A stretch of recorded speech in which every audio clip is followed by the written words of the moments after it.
પોલીસે જે સહકાર આપ્યો છે એટલે પોલીસ કેટેગરીનો વખાણ કરવા પડે એટલે નહીં કરતી.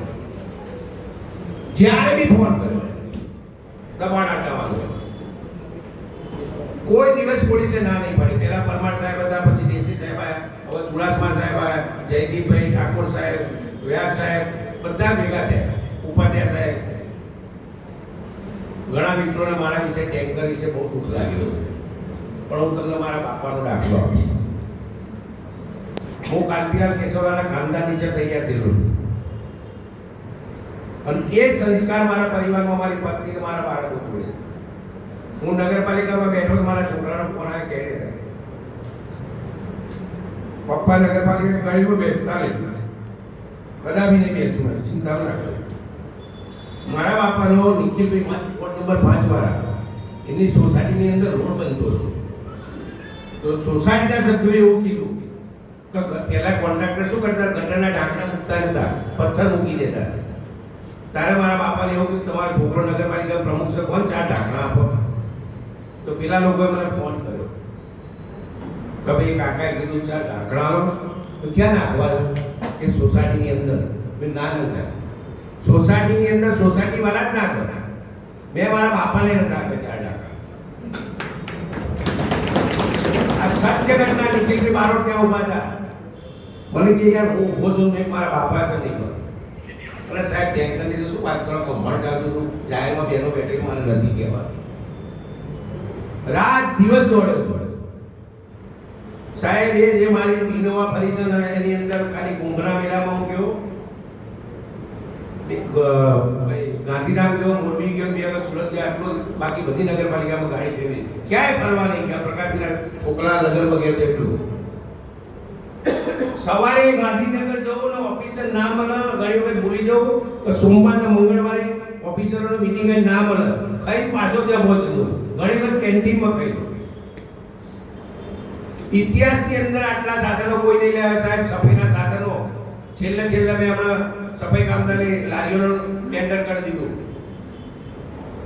આ તો તૂટેલે કે વેલ્ડિંગ કરવા જાઓ, ટ્રોલીનો હુક તૂટી જાય કે વેલ્ડિંગ કરવા જાઓ, પણ પેલો સરવાળો મારો, આ સરવાળો મારો, એ તમે ડીઝલના પૈસા ખર્ચીને ગાંધીનગર જાઓ ને ગ્રાન્ટ લાવો. સાહેબ મેં કદાચ જે કે ભાઈ હતા, જે દિવસે અમિતભાઈ અહીંયા ચૂંટણી લડવાનું નક્કી કર્યું ને એ દિવસે મેં કીધું હતું કે આ કરોડની કાયા પલટ થઈ ગઈ, પણ પલટ કરવા માટે દોડવું પડે. દોડ્યા નહીં તો ઘેર બેઠે તો કોઈ ના આવે. આપણે ઘેર જઈએ તો ઘેર કહીએ ખાવાનું કાઢતા તો ખાવાનું કાઢી. સાહેબ એક દિવસ નહીં સાહેબ. એક વખત હું ને બકાજી સીએમ સાહેબ જોડે ગયા, મેં 1-2 કાગળો મૂક્યા. મને કે આવું પડચોડ નહીં, બધું ભેગું કરી લાય. તો સાહેબ મને તો હોલસેલનો વેપારી બનેલો છું, કાનપુરમાં નોકરી કરી છે, માધુપુરામાં નોકરી કરી, તમારે આમો જોઈએ. પછી બીજી વખતે ગયો, મને કે હજુ નહીં બધું ના. ત્રીજી વખતે એમને જે મિટિંગ બોલાવી, 81 મિટિંગ હતી, બધા રાજકારણી આવડજો.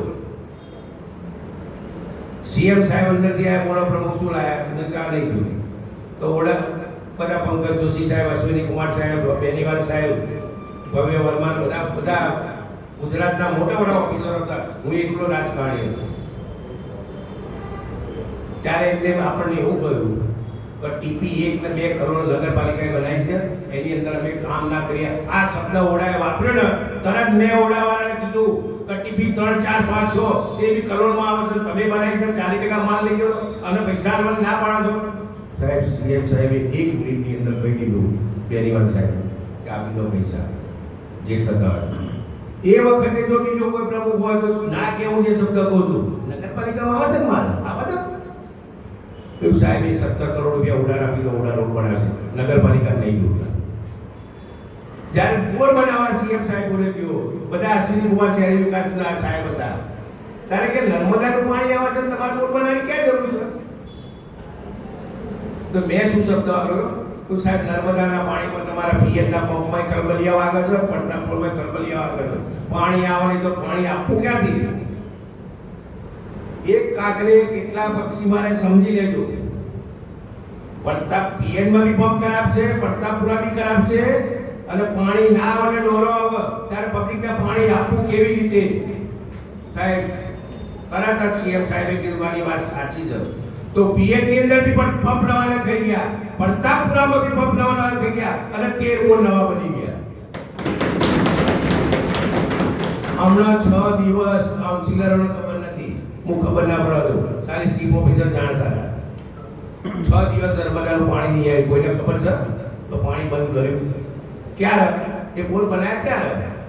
તમે ભવિષ્યનું પ્લાનિંગ નહીં કરો, ખાલી નગરપાલિકાનો પ્રમુખ પાણીનું હેન્ડલ ચાલવાનું, આરામથી ફરીને આવવાનું, એમ નહીં વિકાસ થાય. પબ્લિકનું તમે મત લઈને ચૂંટો છો એનું પૂરેપૂરું ધ્યાન રાખો. તો સીઓ સાહેબે મને પૂછ્યું, તો સાહેબ નર્મદાનું મેન્ટેનન્સ બંધ રહ્યું? તો સાહેબ પતી ગયું. શું બંધ રહ્યું? સંપે સાફ થઈ ગયો અને ટાંકી સાફ થઈ બધું પતી ગયું. સાહેબ ડમ્પિંગ સાઇટ ઉપર હમણાં નવી ડમ્પિંગ સાઇટ ગ્રાહક મિત્રો આવતાની દુઃખ થાય. ડમ્પિંગ સાઇટ જોવા જજો તમે. ડમ્પિંગ સાઇટ મારી મુદતમાં પૂરી થાય એના માટે 1.5 મહિનાથી ડામરની હડતાલ ચાલે છે એમપીની અંદર, કપચી મેટલની હડતાલ ચાલે છે. મેં કોન્ટ્રાક્ટરને બોલાયો, મને કે સાહેબ કપચી મીઠું આવી જાય છે, પણ હું ચાલુ રાખ લાઈન ઉપર. વાત્રકમાં મારો જે કપચીનો વેપારી મને મેં કહ્યું તારે જે હોય એનો કપચી જેટલો મારા ડમ્પિંગ સાઇટ ચાલુ કરવાની છે. તો ડમ્પિંગ સાઇટ કરતાં પુરાની ચાર્જ જેવા મારામારી થાય મારા બાપુને મોકલવાના, પાછા પોલીસને મોકલવાની. હમણાં કર્મચારીઓને જે માર્યા છે દયનીય માર્યા છે. આ ડમ્પિંગ સાઇટ ચાલુ કરી મૂકી, સાધનો આવી ગયા, 2 ફાયર આવ્યા, એ સ્વીપર મશીન આવ્યું, હજુ 1 ફાયર આવી ગયો છે. મારાથી 2-3 કામ રહી ગયા છે, હજુ મને દુઃખ થાય. એક વાહનોની હરાજી નહીં કરી શકતો. વાહનોને હરાજી કરતા મને 2 થી 3 સારા અધિકારીઓ કીધું ભાઈ તમે આમાં હરાજી ના કરશો. મેં કેમ? કે છેલ્લા આમાં તમને છાંટાવું છે. હું બી ગયો એટલા માટે હરાજી નહીં કરી. બાકી જે પ્રમુખ આવે પહેલી વાહનની હરાજી કરજો ને પેલા ડાયનેમાં એની બેટરીઓને બધું ચોરી નથી. જૂની નગરપાલિકાનો ભંગાર વેચ્યો છે, એમને નહીં વેચ્યો. પોલીસ બેઠી તો મારાથી હું બોલાય નહીં, ત્યાં શું ધંધા ચાલતા હતા. આવો આ વસ્તુ લઈ જાઓ, ના કરી જાઓ. નથી ગમ્યું કોઈને, ઘણા નથી. 8 ટૂંડા વરંડા કરોડમાં કદી જોયા છે? સરકારી મિલકતોનો કબજો કરી લીધો. શા માટે નહીં કરવાનું? આપણો કંઈ કોઈ મામા ભાઈ પાછી ના છે? આપણે કોઈનું પડાઈ લેવું? હજુ તમને કહું છું, જે ઉમેદવાર આવે, જે કાઉન્સિલર આવે, મસ્તક નીચું કર્યા વગર 2 મહિના બાકી છે, નીકળી જાઓ અને કરો કાટલા કામ ત્યાં. સાહેબ આ એ જ કર્મચારી છે, આ એ જ સભ્ય કામદાર છે, આજે ટેક્સ વાળા છે. સાહેબ 15મું નાણાં પણ 2 વર્ષથી નહીં આવતું. મને ખબર ના પડે સાહેબ 15મું નાણાં પણ નહીં આવતું. ત્યાં જે સીએમ ઓફિસમાં કે મારી સાહેબને મળ્યો, મને કે તમે જે ટેક્સ ઉઘરાયો હોય એના આવતા વર્ષનો ટેક્સ 11% વધારે ઉઘરાવવો પડે. એક પતી 2021માં ટેક્સ માફી આવી, અઢળક ટેક્સ આવી, ભક્કમ ભક્કી જમીન વેચી પૈસા આવે એક પંચવટી બંગલો લઈએ, 2 ગાડીઓ નવી લાવી, પાછળનું વસ્તુ જોયું. સાહેબ એ પછી મેં 11% ટેક્સની જગ્યાએ 25% ટેક્સ ગઈ સાલ વધારે ઉઘરાયો છે. અને આ વર્ષે બી કર્મચારીઓને કહું છું હજુ 85 લાખ રૂપિયા ઉઘરાવશો તો 11% ટેક્સ વધારે થશે. તો આવતા નવો પ્રભુ જે આવશે એને તકલીફ નહીં પડે પગારો કરવામાં, નાણાં પણ લાવવા માટે. મેં કર્મચારીઓને કીધું છે કે હજુ 25-35 લાખ રૂપિયા મેં રિકવરી માટે ફોન કર્યા. 85 લાખ રૂપિયા તમે ગમે તે કરી લાવજો તો પગારો બી રેગ્યુલર થશે, સ્વભંડોળમાંથી કામો બી થશે અને સરકારના પાસે આપણે હાથ નહીં ડૂબો. હમણાં એક રજૂઆત રવિવારના દિવસે અમે બધા જઈને કરી આવ્યા છીએ. કોઈએ નહીં વિચાર્યું, આખી ગુજરાતની નગરપાલિકા કોઈએ નથી વિચાર્યું. મને સીએમ સાહેબ કે આવો પ્રમુખ શું લાયા? તું સાહેબ હું તો હમણાં લાવ્યા. મને કે તમે હિંમત તૈયાર કરીને લાયા છો. સીએમ સાહેબ કે હિંમત તમે તૈયાર કરીને લાયા. બધા બોલીને વાતો ચીતો કરી રહ્યા. સાહેબ આમાં 2 મુદ્દા છે. મને કે બોલો અમે જો બધા જેને ઉભું રહેવાનું હોય ને પછી આપીએ. મને કે બોલો સાહેબ 2001માં ટેક્સ જગાત નાખવું બંધ કર્યું ત્યાં પછી બધા જગાતની તમે સર્વે કરી શકે ના તો કરીને એ પ્રમાણે સાહેબ પૈસા આપો તો નગરપાલિકા ચાલે. સાહેબ તરત પહેલા લઈ ગયું, વાત સાચી. બીજા સાહેબ સરણીની જે ગ્રાન્ટ આવે છે, મેલાઓ વાપરવાની, ચાલીઓ વાપરવાની, જાહેર રોડમાં વાપરવાની અને સોસાયટીઓ નહીં વાપરવાની. કે કોને કર્યું? કે જાહેરમાં વાળા ના બોલે, મેં આવું કર્યું. મેં કીધું આજના બિલ્ડર વિશે, હું બિલ્ડર છું, આજનો બિલ્ડર સોસાયટીની અંદર રોડ બી બની છે, કોમન રોડ બી કરી આપે, બધું કરી આપે.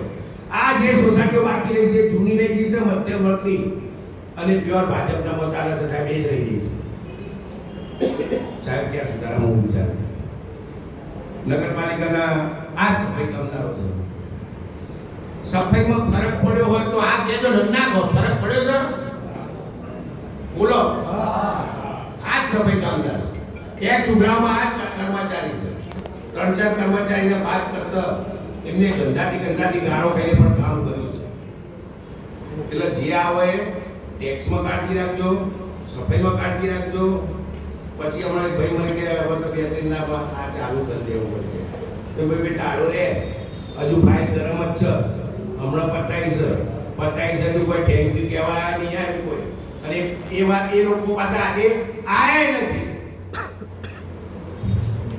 સાહેબ હું જે દોડે છું ચીફ ઓફિસર આ મનોજભાઈ દોડે છે કેવી રીતે બધું બતાવ્યું છે તમે વિચાર તો કરો યાર 75,000 કિલોમીટર ગાડી પર 10 ની એવરેજ કરો 8.5 લાખ રૂપિયાનું ડીઝલ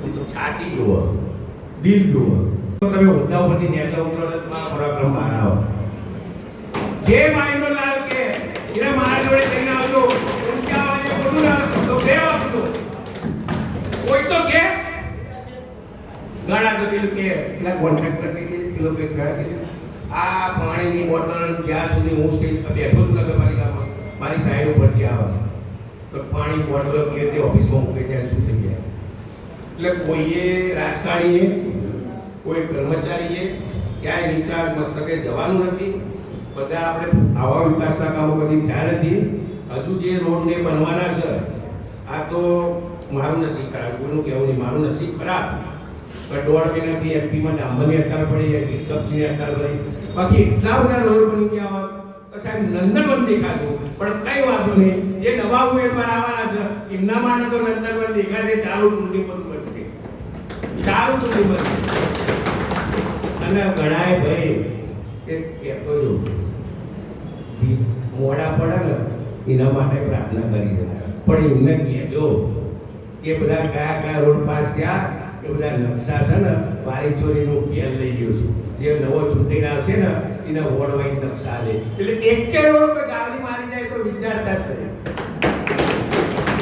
ચલો 2.5 વર્ષમાં મારાથી કોઈને કંઈ બોલાઈ ગયું હોય કોઈનું કામ ના થયું હોય કોઈનું કંઈ ટાપુ ના કર્યું હોય કંઈ બી થયું હોય તો 2 હાથ જોડીને માફી માગું છું પણ સિદ્ધાંતથી ચાલજો દુઃખ લાગશે તકલીફ પડશે પણ બીજી બધી રીતે સંતાનો અને શરીર સુખથી તમે સદાય સુખી રહેશો એ ભગવાનને પ્રાર્થના